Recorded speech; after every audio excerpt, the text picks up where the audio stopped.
recently, power sector stocks like, HPL Electric, NTPC, and in particular the finance stocks, REC and PFC have all been surging on reports of state governments handing out large smart meter installation contracts. That's part of the reason this scheme is part of the centre's RDSS scheme, or the revamped distribution sector scheme, whereby the centre gives grants to states who install smart meters. The smart meters are supposed to enable remote real-time reading of power consumption, which should enable better collection. The other step the government has taken is insisting on LPS, or a late payment surcharge for discoms, which is why the power finance stocks may be rising. The delayed power purchase is being punished by surcharges. The FPPAS scheme, or the Fuel and Power Purchase Surcharge scheme, is also intended to regularly charge higher in keeping with changes in costs. The hope is that all this has led to some improvement in the power sector, or will lead to at least less losses for discoms and hence better finances for the entire sector, generators and distributors. Are things really improving? That's what we are discussing today with three experts. Mr. Vivek Dewangan, the chairman and managing director of REC. The company has just reported excellent QR numbers. Harshvardhan Dole, the power expert at IIFL. He's the VP Institutional Equities, and Sabyasachi Mazumdar, the senior VP ICRA Ratings. So we have a debt expert, an equity expert, and of course a power financer. Thank you very much, gentlemen, for sparing time. Mr. Dewangan, let me come straight to you. Are you getting a sense that discom finances, you are financing them, are you getting a sense that things have improved at all? With the launch of revamped distribution sector scheme in 2021, things have started changing for better now. In fact, with the launch of RDSS, the discoms have taken very proactive action for reform measures. The government department dues, legacy subsidy dues, they have prepared the trajectory and they have started liquidating that. And in fact, as part of pre-qualification criteria, all the state governments have started paying the discoms subsidy in advance. Quarterly subsidies is being paid in advance. So that the AT&C losses of discoms have improved by 5%. Earlier it was 22%. In 1 year, it has come down to 17%. I hope that the financial turnaround of discom is on its way now. Okay. Actually, AT&C losses you cannot be denied. Sabyasachi, therefore to you, are you getting a sense, I mean, this is a large problem in terms of accumulated discom debt, but are we even incrementally making any improvements because of whatever LPS, late payment surcharge, introducing some discipline? So basically, as you see, there has been a very significant reduction in AT&C losses, almost like 5% reduction in 1 year. Now, a part of that, of course, can be attributed to the fact that there was a very significant inflow of subsidies during 2022. Normally, the subsidy collection efficiency is less than 100%, but in 22 it was 109%. So possibly many of the state governments had not only paid all the subsidy in time, but also, liquidated perhaps some of their earlier, subsidy arrears, as well as paid something in extra.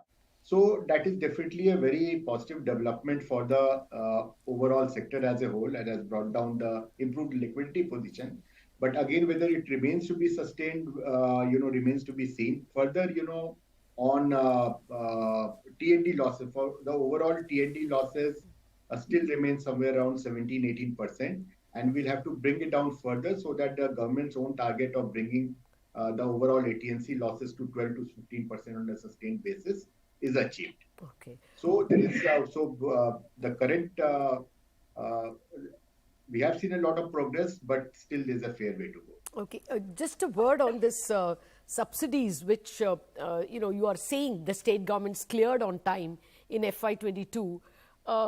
Isn't there a commitment on the part of the state governments? Was it not one of the clauses included if they had to avail of higher deficit during the COVID years, the state governments were allowed to run up a deficit, not 3 but 3.5% also. That was tied to power sector reforms. So you think that the subsidy payments will henceforth come on time because of these commitments? Yes, I would think so, because even before this, it was not as if the gap in terms of the subsidy was very high. By and large, most state governments were meeting the subsidy in a reasonably timely manner. So there's reason to be optimistic about at least full collection efficiency being maintained on the subsidy side. Okay, there are a lot of these acronyms thrown at us, RDSS. Okay, smart meter, it lets you know remotely what is the reading. But does that mean that money will be paid, collected? Yeah. The component of smart meter is clubbed with prepaid smart meter. We have made it compulsory that all the discoms have to install prepaid smart meters. It means that the consumer has to pay in advance to get the electricity supply. So it is collection efficiency, billing efficiency are inherent for implementation of prepaid smart metering.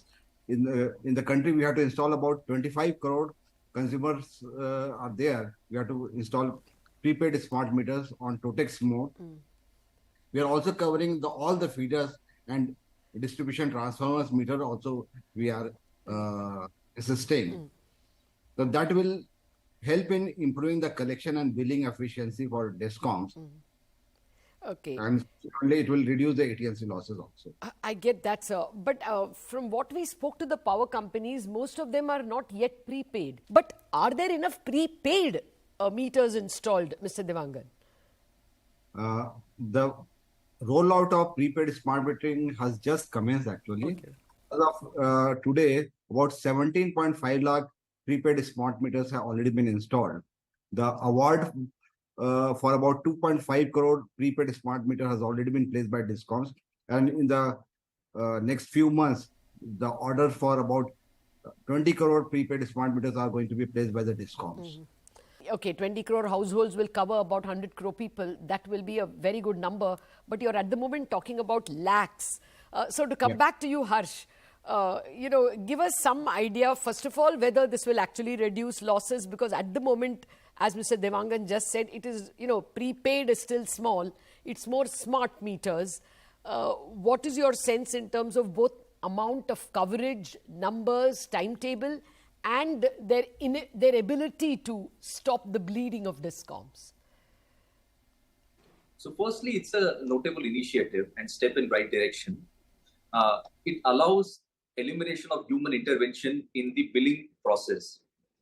CEA estimates that the billing efficiency across the discoms is only 84 to 85%, for which almost 1 lakh crore plus revenue loss incurs to the state discoms.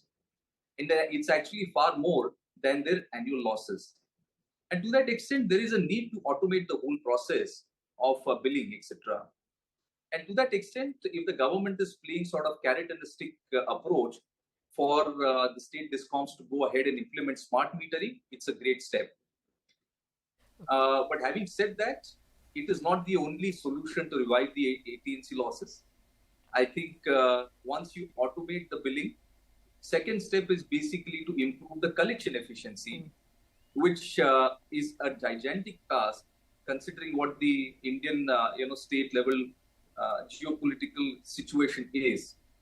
Lot of states still continue to give freebies. Exactly. And recently, I was reading in one of the regional dailies that one of the southern states has actually officially said that either they will be able to do development work or they will be able to give free power. And at a time when you are approaching elections, I'm not sure how well the focus will actually be on the development side. Okay. To that extent, the next task is to go ahead and implement this prepaid metering, which will be a significant milestone to cut down AT&C losses. Okay. Sabyasachi, I will have to come to you also on this. You explained that subsidy was brought down effectively, and you also explained with numbers that AT&C losses, commercial losses have clearly come down. But do you see a very good spread of smart metering? What is the scope for prepaid meters? Has it even scratched the surface? And is that one way I mean, at least in the next 3-4 years, we won't be having this discussion. Okay. So as you see, the smart metering program has just started off and we have barely reached a little more than 1% coverage. So definitely once, we get to a very high level, obviously a lot of these problems are going to be sorted out. But there are a couple of other things also. Now, what happened over the last 10 years, there has been a very significant increase in rural electrification and getting electricity to the household. I mean, earlier, many villages were electrified, but it was not as if all households were being electrified. Now, what has happened over the last 10 years is because of various schemes, more or less, we have been able to provide 100% household coverage. Now, what happened while we were able to increase the household coverage to near full, the billing and collection mechanism of many of the discoms, particularly those in the northern parts of the country where the electrification of households was much less, that did not keep pace. So what was happening was that billing and collection was being done once in several months. So let's suppose there's a bottom-up pyramid customer in a village in northern India who consumes, let's say, 200-250 rupees worth of power. If you ask him to pay 250 rupees per month, it's very easy for him to do so. But if you are going to raise a bill on him in 6 months and ask him to pay 1,500 rupees, it will be difficult for him to do so. So that is also something which was resulting in continued AT&C losses remaining high in several states, in spite of the fact that a lot of work had happened at the 11 kV feeders as well as the distribution transfer of feeders. So a lot of steps are being taken there. For instance, many states have already started, handheld meter reading that every month they have a roster that this particular day of the month, this particular village is going to be covered. So to a great extent, already steps are being taken, quite apart from, smart meters or prepaid meters, for ensuring that billing is being done on a more regular basis so that the collection improves. So that process is anyway on. And once, we are able to put in smart meters and prepaid meters, this problem, to a great extent, the collection losses from the retail segment will come down. The other major thing we must remember is part of the, collection loss is also from the fact that many, government utilities, basically, things like irrigation departments, various, municipalities and panchayats. In many states, they are unable or unwilling to pay to the discoms on a regular basis. Part of these various reform measures, that is also proposed to be significantly tightened. So once, this is done in a very serious basis from both, for the retail customer through smart meters as well as regular billing, as well as from, these institutions, this quasi-government institutions, that should significantly bring down the AT&C losses to the desired level of 12%. Okay. But along with that, we'll also have to look at some amount of tariff hike, because even if we bring down, the AT&C losses by further 4-5%, still there'll be a certain amount of gap, and for which the regulators would have to ensure that whatever, regulatory assets have been built, they are collected through tariffs in a regular manner. Okay. Sabyasachi, I take your point that collection would be eased in far-flung areas, like you point out in the north, and for very small customers, where perhaps there is a willingness to pay, but ability is a problem. And even from the point of view of the discom, collection ability is a problem. But, the state with the biggest, what you very euphemistically call regulatory assets, or actually, unpaid bills, is 89,000 crores for Tamil Nadu, relatively one of the best developed states and most well-electrified states. Likewise, I can go on, even states like Maharashtra, 44,000 crores in terms of discom dues. So, while you can perhaps ensure some kind of regularity of collection from the small man who has just been electrified, how do you correct these monstrous losses? Especially that question to the man who is financing them, REC. But in just a minute, sir, after this very short break.